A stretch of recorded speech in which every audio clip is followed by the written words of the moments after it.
Bismillahi Raxmaani Raxiim. Cashirkan waxaan ku baranaynaa CPU Central Processor Unit ayaan ku baranaynaa. Intaan cashirka u gudagelin, cashirkan waa cashirkii lixaad oo noo soo socday. Casharada hore uu soo socda ayuu daba socdaa. Marka hore waxaan usoo qaadanay system unitkii ayaan soo qaadanay, iyo waxaan soo qaadanay displaygii, iyo waxaan soo qaadanay displaygii ama monitorkii ayaan soo qaadanay. Kadib waxaan soo qaadanay keyboardkii iyo mousekii oo aan dhahnay waa input devices, iyo output deviceski oo ah speakeradii iyo maaragtay samaacadihii iyo muxuu ahaa printerkii oo kale. waxaan dhahnay output devices ayaan soo dhahnay. Marka maanta waxaan qaadanaynaa central processor unit, maskaxdii computerka ayaan qaadanaynaa. Cashirkan waa total free, qof walbo afka Soomaaliya ku hadla wuu u furan yahay, wuxuuna maaragtay ka daawan karaa pagekeena aan ku leenahay youtube-ka iyo maaragtay tiktok-ga. Waana kambaniga magaciisana waxaa la yirahdaa xirfad.com computers and technologies ayaa la dhahaa. Marka qofkii raba meeshaas ayuu maaragtay ka daawan karaa asagoo gurigiisa jooga ama shaqadiisa jooga. Hadduu shaqaynayo kulley waqtiga break oo kale ayuu geli karaa, maadaama uu shaqaynayo waxba looma ogola inuu daawado, laakiin markii uu break galo kale ayuu maaragtay uu qaadan karaa hadduu rabo. Marka waxaan dhihi karnaa marka waxaan bilaabeynaa cashirkeenii lixaad. Waxaan kaloo dhahnay buug ayaan diyaariyey. Buuggaas qofkii raba $6 waaye, wuu iga soo codsan karaa. Nambarkeyga maaragtay qaybta descriptionka youtube-ka ku qoran, shaashadan ku qoran tiktok-ga ayuu igala soo xiriiri karaa. Marka waxaan bilaabeynaa cashirkeenii. CPU-ga waa central CPU, waa CPU, waa ca iyo ba'da oo kor ah, iyo waxaa waaye u haddii af Soomaali aan dhahno waa CPU. Marka CPU-ga wuxuu u taagan yahay central oo sida laga soo qaato, iyo processor oo bida laga soo qaatay, unit oo laga soo qaatay u-da. Marka central processor unit ayaa la lahaa. Waa chipkan waaye, waa maskaxda computerka, waa meesha uu calculationka ka dhacay. Markii computerka aad wax u dirto, meesha laga xisaabinayay qofka wuxuu u baahan yahay iyo maskaxdii dhan waa oo calculationka laga sameynayo. Marka waa muhiim, door muhiim ayuu ka qaataa computerka. Waa inaan u fahanaa inuu yahay is the brain of the computer. Waxa waaye waa maskaxdii computerka waa. Marka waa in aad fahansan tahay CPU muxuu yahay. Speedka ayaa lagu xisaabtamaa iyo koorka uu yahay i7 miya, i3 miya ayaa lagu xisaabtamaa. Marka i3-ga iyo i7-ka waa kala qaalisan yihiin. Hadda markaas aad rabto inaad maaragtay aad kambani wax ka soo gadato kale, waxaa u baahan tahay inaad maaragtay iska fiiriso processorkaaga ama CPU-gaaga muxuu yahay. Uu ka qaalisan yahay price-ka i3-ga iyo i7-ka waa kala qaalisan yihiin. Marka haddaan fiirno kale, suuqa haddaan tagno kale, suuqyada Amazon haddaan tagno kale, website-ka Amazon haddaan tagno kale, waa kana. Amazon waxa waaye waa website lagu gado wax walba ayaa lagu gadaa. Waa suuq dhan oo online ah oo maaragtay waxa rabta aad ka gadi kartid. Marka aniga hadda qaybta laptopka ayaan tagnay. Hadda fiir, laptopkan waa Dell waaye, ujeedaa Dell waaye. Marka haddaan fiirino koorka waa 7, ujeedaa 7 waaye oo 16GB oo DDR5 oo RAM-ka ah. RAM-kana waan qaadan doonaa, iyo 1TB terabyte oo waxa waaye hard drive ayuu leeyahay. Marka kan hadda meeqa waaye? Waa $799 waaye. Kanna muxuu yahay marka? Kan haddaan fiirino kala fiiri, $511 waaye. Ya labadooda qaalisan, kan $800 ayaa qaalisan u dhow, iyo kan $500 waxa waaye $11 waaye. Marka kan iyo kan maxay ku qaalisan yihiin? Maxay ku qaalisan yihiin? Kan waa i5 waa, fiiri. i5 waxa waaye Intel Core, ka jeeda waa i5, waa CPU. Kanna maxaa waaye Intel Core 7 waa, ujeedaa. Kanna muxuu sii noqonaa? Kanna $900 waa, fiiri. Waxa waaye asagana fiiri, haddaan fiirino koorkiisa waa i7 waaye. Kii hore 7 loo ahaa, kan waa i7 waa, fiiri. Marka mid walba markuu kan fiir i7 waaye, processorkiisa 16GB ayuu wataa oo PDDR5 oo RAM-ka ah ayuu wataa, iyo 1TB oo wuxuu wataa hard drive. Kanna fiiri, kanna muxuu wataa? Fiiri, kanna fiiri i5 na waa yahay oo i7 ma ahan. Wuxuu wataa wuxuu wataa fiiri 8GB uu wataa, fiiri 8GB of DDR RAM-ka ayuu wataa, 8GB ayuu wataa. Marka waa 8 oo gigabyte wata, kii horena 16 gigabyte ayuu ahaa raamka lagu xisaabtamo. So marka waxa lagu xisaabtamo waa raamka iyo CPU-ga iyo hard drive-ka. Hadda maanta waxaan qaadanaynaa waa raamka, hadhowdiina waxaan qaadan doonaa muxuu ahaa ram CPU waan hadda qaadanaynaa, raamkii haddana qaadanaynaa, kadib hard drive-ka ayaan qaadanaynaa. Saddexdaas ayaa lagu xisaabtamaa markii la rabo inaad computer soo gadato. Marka mid walba midka uu ka fiican yahay ama uu ka badan yahay xajmiga wuu ka qaalisan yahay. So marka CPU-ga waa kaasa. Marka casharka haddaan usoo noqono, inta markaa imaad fiiri wuxuu ku leeyahay the central processor unit oo loo soo gaabiyey CPU is a computer chip, waa chip yar waaye, where most of the computing calculation take place. Waa meesha ay ka dhacdo calculationka, meeshu ka dhaco waa xisaabta dhan meesha ay ka dhacdo maskaxdii markii wax aad dirto kale, waxaas in la kalkulagareeyo waxaa markaas u baahan tahay lagu soo saaro. So marka waa maskaxdii dhan waaye. On the most computers, inta kombiyuutarada dhan macnaha meesha ay calculation ka dhacdo waa meeshaas. Marka the CPU is housed a single processor, microprocessor, waa chip yar oo processor ah, kaas oo module ah, that is installed, kaasoo ku install garaysan oo la geliyo on the system board.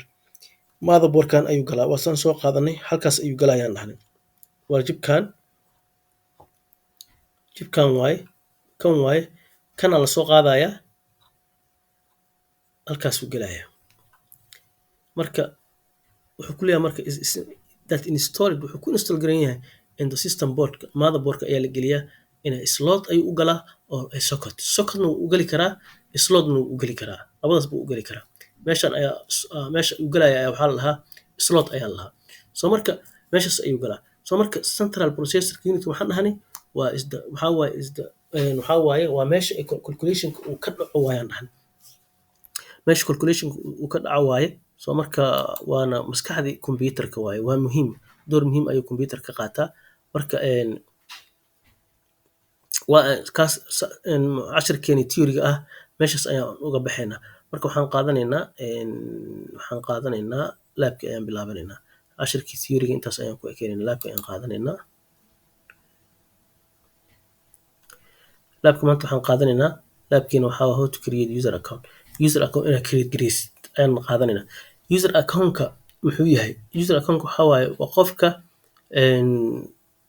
waxaa jira horta 3 user ayaa jirto, administrator user iyo standard user iyo waxaa jira, waan qaadan doonaa buugga ayaan ku qaadan doonaa, asna noo imaan doonaa, iyo guest user oo qofka martida ah loo sameynayo, iyo child users oo cunugaaga lagu controlayo. Cunuga waxaa loo sameeyaa child user ayaa loo sameeyaa. 4taas user ayaa jirto. Administrator oo qofkii maamulka ahaa computerka maamulaya oo sameynayo userada waaye administrative user. Kaas markii computerka lagu shubo Windowska ayaa by default loo create gareeyaayo uu ku sameysan yahay. Markii Windowska lagu shubo waa automatically wuu sameysmayaaba, administrator waaye. Marka administrator markuu yahay administratorka qofka ah oo maamulo computerka ayaa wuxuu sameynayaa standard user ama child user ama wuxuu sameynayaa muxuu ahaa guest user ayuu sameynaya oo martida loo sameynayo. So marka waxaan sameynaynaa marka userkii ayaan create gareynaynaa. Wuxuu ku leeyahay in the search bar type run ku qor uu leeyahay. Meeshaan search barka meeshaan ayaa la waxaa ku qortaa run ku qor, run boxka run ku qor uu yiri. And type waxaa qortaa net wuxuu NETPLWIS. waa si fudud macnaha meesha ugu fudud oo qaabkan waa loo sameeyaa, qaabkanna waa loo sameeyaa, laakiin qaabkan ayaa xoogaa xeer maaragtay wuuna adag yahay wuuna fudud yahay. Marka waxaan sameynaynaa isaga ayaan qoraynaa, waxaan qoraynaa wuxuu ku leeyahay run aan qoraynaa kow, run ku qor meeshaas, run abka fur, marka run kitaabo anigu ii qoran yahay mujida already. Maxaa ii qoran? Commandigana ayaa ii qoran, wuxuu ii qoran NETPLWIS ayaa ii qoran. Markaan click siiyo page-ka ay furmo. Marka wuxuu leeyahay page-ka markuu kuu furmo and then click add click uu dhaha. Markaan kan aan qoray aan okay dhahay wuxuu dhahay marka add qor, add ayaan leeyahay. Marka add markaan imaado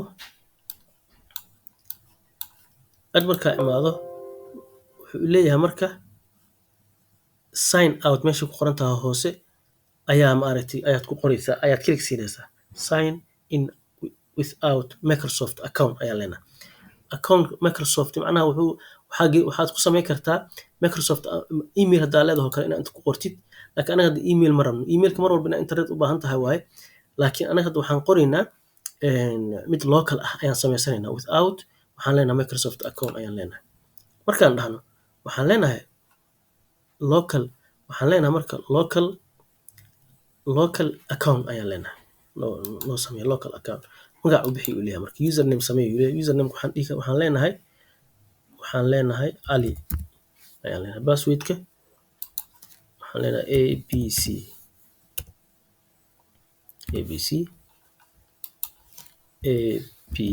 ayaan leenahay. Password hintiga waxaa ka wadaa hadhowdi passwordka haddaa hilmaamto waxyaaba aad kusoo xasuusan kartid ku qoro uu leeyahay. H ayaan iskaga qoraynaa. H ku qoran waxaan leenahay next ayaan leenahay. Ali waa ii samaysan yahay marka finish ayaa leedahay. Marka uu ii samaysan ujeedaa inta hadda aan soo sheegno waa wuxuu ku leeyahay in the Windows click sign out meesha ku qoran tahay without Microsoft account. And then waxaa samaysaa local account click si uu yiri waa sameeyey next ayaan dhahay kadib login marka userkii samee ayuu yiri kadib hadhowdi marka aad samayso userkii login kusoo samee. So marka hadda userkii waa abuurnay sin ku ogaanaynaa inaan userkaas aan abuurnay. Waxaan tegaynaa meeshan start ayaan tegaynaa. Madaxa ayaad click siinaysaa inta user oo samaysan ayuu ku tusinayaa. So marka maxaa samaysan Cumar oo test 1 ah oo maaragtay waxaan oo dhan waxaa create gareeyay ilmo dhalinyaro oo maaragtay aan casharka u dhigo ardayda ayaa create gareysay oo maaragtay practice ku sameynaysay. Cumar ayay create gareeyeen. Cumar kale ayay create gareeyeen. Maxamed waa anigii waaye hadda. Asma ayay create gareeyeen. Fire ayuu create gareeyay qof iska ciyaaraya dhalinyarada ardayda kamid ah magacaas ayuu sameeyay. So marka hadda waxaan sameynaa Ali ayaa anaga sameyn. So marka haddaan rabno Ali userkii waaye passwordkina waxaan ka dhignay ABC. Hadda haddii marka aan rabo inaan Ali kusoo galo waa inaan log out sameeyaa computerka oo aan Ali kusoo galaa oo ABC passwordka aan ku qoraa kadib login ayaan sameynaya. Laakiin hadda haddii aan recording ayaan sameynaya haddii aan ka baxo recordingka ayaa iga go'ayo oo waxa aan duubayo ayaa iga go'ayo. So marka laakiin adiga waxaa samaysaa Ali markuu ku samaysmo computerka log out dheh kadib Ali kusoo gala. Wuxuu sameeyaa userkii ayaa ku galaysaa. Marka saas ayaa loo create gareeyaa userka haddii aad rabtid inaad user create gareysid oo qof kale oo ku yimid oo kale haddii aad rabin datadaada inaan la arkin ama faylashaada iyo waxaada haddaa rabtid oo computerka kugu jira haddii aad rabtid inuusan qofkan kale uusan arkin qofkii user ayaa u sameynaysaa hadduu rabo inuu computerka isticmaalo. Marka adigana muxuu ahaa informationkaaga ama waxyaabihii adiga qaas ku ahaa qofkaasi ma fura karo. Marka saas ayaa userka loo create gareeyaa. Maaragtay cashirkeena maanta waxaan ku qaadanay in CPU-gii Central Processor Unit aan qaadanay oo qaybta theory-ga ahayd qaybta lab-kan aan ku qaadanay si loo create gareeyo user account. Cashirkeena maanta intaas ayaan kusoo koobaynaa. Wassalaamu calaykum waraxmatullaahi